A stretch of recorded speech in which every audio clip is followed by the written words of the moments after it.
Olá, pessoal! É um prazer estar com vocês para mais uma aula.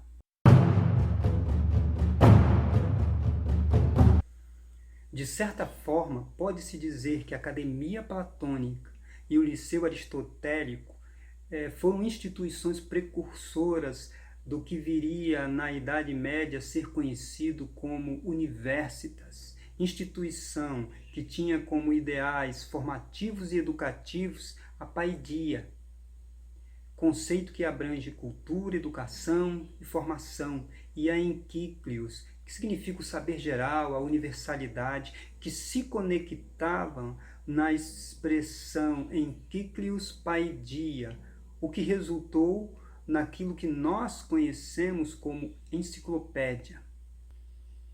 Agora percebam que a Grécia foi um berço de conhecimentos inovadores, e aos filósofos gregos devemos vários conceitos, como o conceito de liberdade política no Estado, a educação como preparação para a cidadania, o amor pelo saber, também o conceito moral de personalidade. Todos esses conceitos eles vieram desaguar na Idade Média. Primeiramente, nos mosteiros e escolas, nos séculos no nono e no 10º século. E depois, na Baixa Idade Média.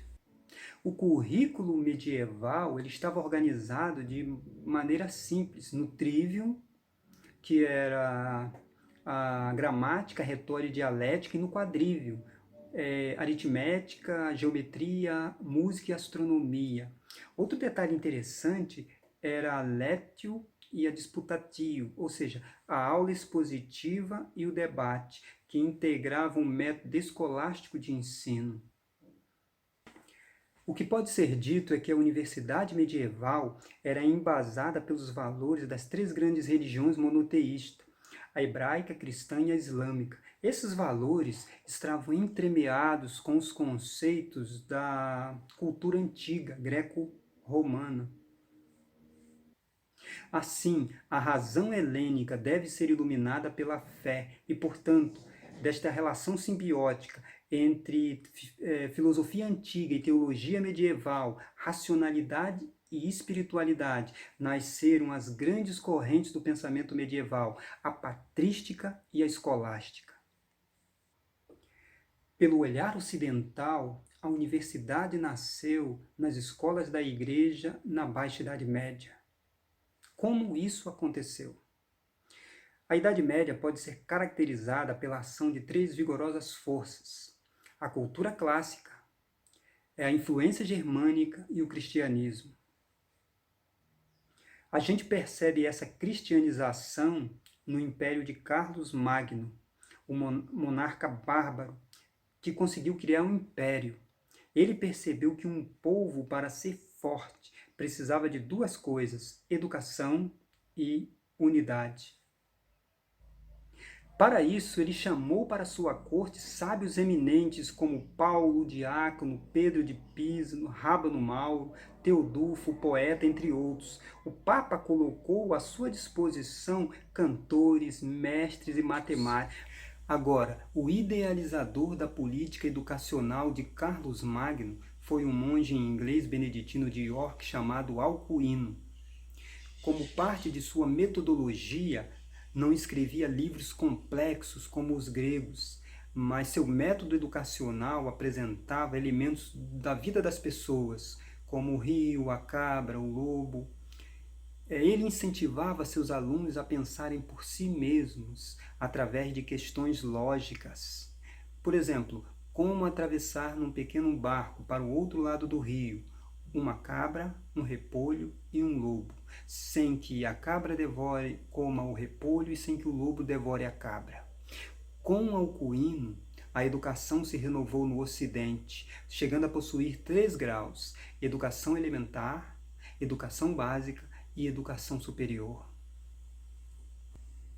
Esse rasgo de relevância de Carlos Magno, ao assentar a estruturação educacional sob a tutela do Estado, fomentou, posteriormente, o avanço educacional.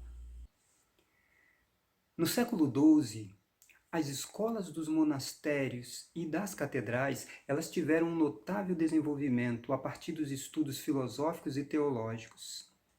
Essas escolas, elas tinham um nome de Studium Generale, ou Estudos Gerais.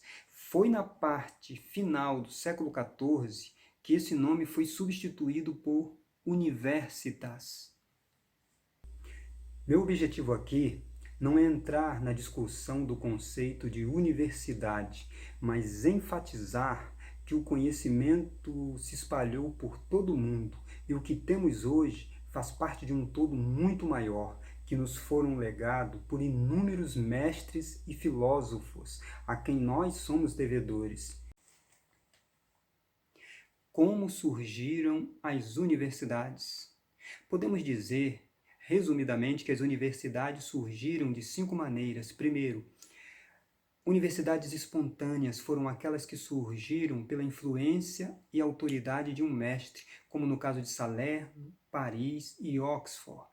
As universidades que surgiram através da autorização do Papa, como no caso de Pisa e Roma, ou aquelas que surgiram pelo édito de um príncipe, no caso de Nápoles e Salamanca, ou mesmo por ambos, a autorização secular e religiosa, no caso Viena, Praga e Lisboa, ou aquelas que surgiram por migração, como no caso da Universidade de Cambridge, que é uma subdivisão da Universidade de Oxford. Le Goff menciona que a universidade surgiu no século XIII, pois este é o século das universidades, por ser o século das corporações. De fato, o século XIII é considerado o apogeu do Ocidente.